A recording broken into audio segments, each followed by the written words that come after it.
Hi there. It is the end, actually, of day 2 of NRF 2015 because it's now a 2.5-day event instead of a 2-day event. So this is day 2. I'm here. I'm Debbie House, editor of Retail TouchPoints. I'm here with Alicia Fiorletta, our senior editor, and Ed Cleary, our publisher. And as we did last year, we're going to just do a little recap of day 1. I'm going to start this year with some words of the day, and I really feel like they're not just words of the day, but they're words of the year, and they're, you know, this is what we're going to be talking about in 2015. So here goes. So foundation is my first one. It's getting the foundation in place to be able to deliver on that omni-channel customer experience that we're all talking about. How to use price as a weapon, that was an interesting conversation because pricing is such a volatile subject now, but it's still so relevant, but in a different way, in an omni-channel way. The idea about implementing vanilla solutions, and you know, we don't really, most of us in the retail industry don't really want to customize. We don't really want to have to integrate and constantly update. And so being able to you know, do it in a vanilla way where you can really get everything you need at one time is something that a lot of people are taking very seriously. Speed and relevance are a couple of words that I think I'm hearing over and over again. We need to get to the market fast. We need to be relevant in so many ways. We need to be relevant to customers. We need to be relevant, you know, to the marketplace. So those are some good ones. Inventory and endless aisle. And that's popping up in so many different ways. Yep. And merchandising kind of goes along with the whole topic of inventory and endless aisle. The digital associate, and the last one I guess I'll say for today is collaboration. And collaboration in the retail organization is so important as we try to deliver on that omni-channel promise. We you know, all parts of the organization need to stop functioning in silos and work together. Yeah. So those are my words for the day. Yeah. What do you guys Absolutely. think? I think we concur. Yeah, for the most part. I think collaboration was really important, especially when we talk about becoming an omni-channel organization. I know a few of the conversations I had with both retail executives as well as, you know, folks with solution provider organizations. They were talking about how a common challenge is getting all those different departments to talk to each other and collaborate a little bit more. And when that collaboration takes place is when innovation can truly take place. And innovation was also a really big topic. I had the chance to see Jane Park of Julep speak, and her whole topic was around crowdsourcing, listening to your customers, but the topic of innovation came up.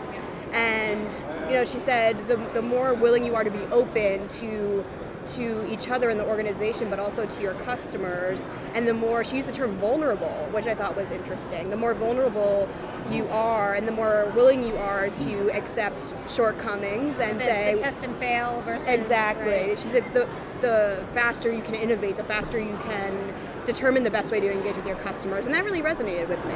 Yeah, that's an interesting word to use in the industry. You know, to be vulnerable.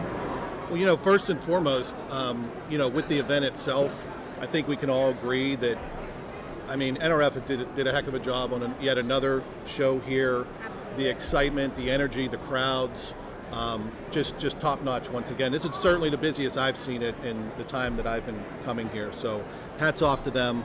Mine was really more focused today on store operations, store analytics. It was a common theme. I think when we were all here about 3 or 4 years ago, everybody was discounting the store. The store wasn't, you know, it was part, but it wasn't the main focus. You were into all these other things.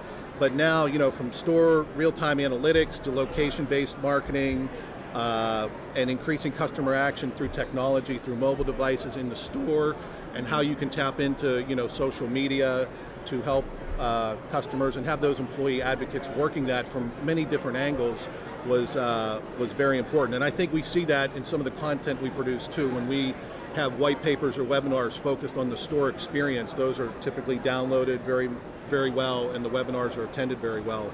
And Alicia and I got a chance to meet with John Orr, the product marketing director from Ceridian, and he had an interesting quote. He did say it's all about the customer experience, but it's important for the employee to have a good customer experience as an employee. That means, you know, they can't do their job correctly if they have out of stock inventory, or they have technology, a mobile device that's not working correctly, or they can't get on the network, or the credit card machine's not working. So not only having, you know, employees be advocates for you, but to equip them for success is important. And they are going to be advocates if they are equipped for success, basically. And that kind of goes to the digital associate, the fact that, you know, they need to in real time have the information to tell you information about products. If something's out of stock, we can order it for you.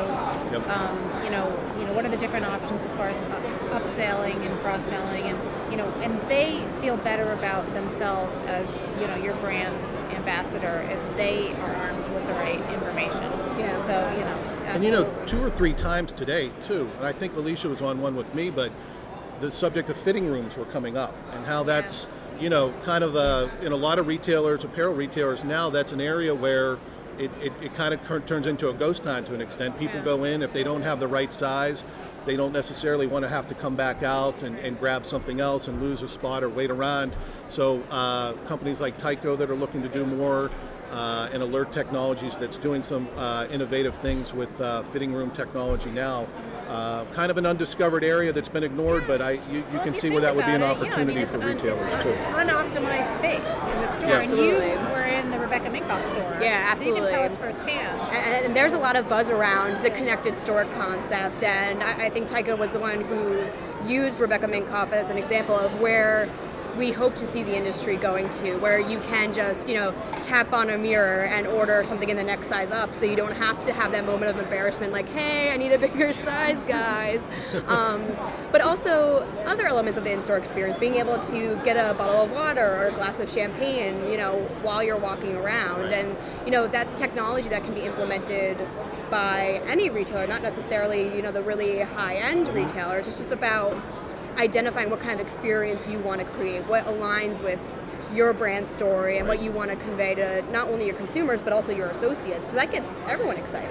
They're actually encouraging customers to complete their purchase from the fitting room, right? To pay and then just leave the store. Yeah, there's mobile connectivity, so they can use, you know, the Rebecca Minkoff app and make that purchase, and once it's completed, they can go outside and the items are waiting for them in a bag, and they can just head on out. So it'll be exciting to see. Finish their champagne and be on their way. Exactly. So it'll be exciting to see how that specifically evolves, what other retailers take that approach, and, you know, how it's different from Rebecca Minkoff, because it's not a one-size-fits-all type thing. Everyone's going to have their own different way of embracing it. Right. Well, with that, I think we'll toast our end of day 2. Yes, our first full long day. We'll be back Cheers to you too. for more.